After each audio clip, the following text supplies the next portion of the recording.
Hey everyone, welcome back and happy Thursday. All right, guys. Well, I woke up this morning thinking about so many things. But I was going to say, but I didn't, but I actually kind of did. I don't know. I woke up in a great mood. It is hot as a motherfucker here. Guys, literally, I don't even know what the temperature is outside. Like this shit here in South Carolina, Hilton Head Island, it says it's only 80 degrees. That's not true. They said it feels like it's 82. You're right, dude. It feels like it's like burning up my ass right now. Anyways, we're back to talk about the Summer House reunion. I am excited because I thought it was a really, really good one. And there are a lot of takeaways thus far. So before we jump in, if you guys haven't already, go ahead, pop off in the comment section. If you're not subscribed, get subscribed. Don't forget to hit that notification bell, and let's jump right in.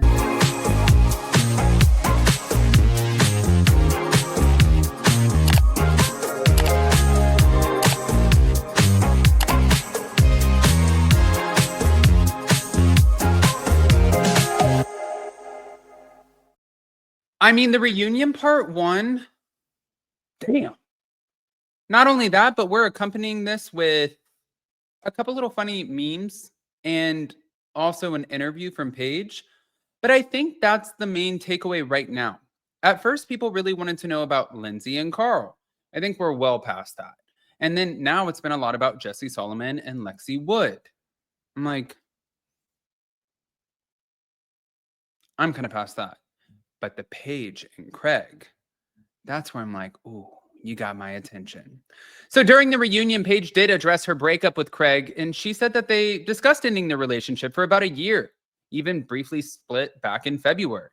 And she is the one who decided to make the separation public after seeing Craig's social media activity, which definitely suggested that he was single. And the thing is, for her, and I agree with what she's saying, for her, she's on a platform with the Giggly Squad. You're filling out like 30-something cities, you know, Radio City Music Hall, 6,000 seats. You have a cult following, and a lot of people who, like, mostly like the women and the gays, but like love you. They feel like, I think it's your authenticity, your genuine, you know, just demeanor that really gets people. And you've built that community, and you guys have built it up together. So in that, you have to be honest. It's like the Addams family. Like, we're always so honest with you guys about everything that's going on. Sometimes I get in trouble with my own husband because I'm too honest. And that's what you need to be in order to just build that. And that's what she was. So she was like, if you're going to go run around acting single, and this, you know, like the Giggly Squad is going to ask me what the f- is going on, then yeah, I'm going to share exactly what's going on. I don't blame her for that. And that's why she did it. She emphasized that she did have efforts to avoid, you know, like a really bad breakup, but she thinks that Craig made it, you know, more challenging. And she did talk about this rumored engagement ring, which I'm so sick of hearing about this. I think that this engagement ring was just absolute bullshit. And she was skeptical about it. She said, obviously, she doesn't think that it ever existed. She said, you know, Craig never consulted my father, which she believes that he would have done had he had been serious. I kind of agree with that. And she also questioned the plausibility of Craig returning the ring, especially since he apparently did it while he was on Watch What Happens Live, or at least that same day. I agree with her. I don't believe anything that he says. I think that the guy lies about everything. But on top of that, we had Wes Wilson, who also took the opportunity, which I am very happy that he did this, to apologize to Ciara Miller for the way that he handled their breakup, particularly in his, you know, comments in the media. And he clowned the hell out of her. And Ciara acknowledged, you know, his apologies, but also she highlighted the fact that that hurt because you made a lot of public statements.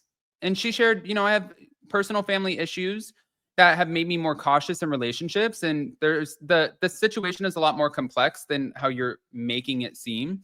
I agree with that. You know, like for me personally, I have a lot of complicated relationships in my family, whatever, with like my stepmoms, not the one I have now, but like stepfathers, stepbrothers, stepsisters. Like I've seen a lot of complex relationships, and it really does, it shapes how you navigate relationships moving forward. I have one brother who, you know, never wants to ever get married, never wants to have kids, never wants to ever buy a home and deal with those problems. And that's because of the things that he's seen. But, again, everybody's different. Now, moving on to Lexi Wood and Jesse Solomon. This one was good because she did confront Jesse about some of the issues that they had. Obviously, Toegate was one of them. And Jesse did downplay that entire incident, and she felt that there was more to the story. But Paige, I think that this is interesting because Paige praised Lexi for handling the situation with such grace and emotional intelligence. And I think when you get the stamp of approval from Paige, that kind of changes the game a little bit.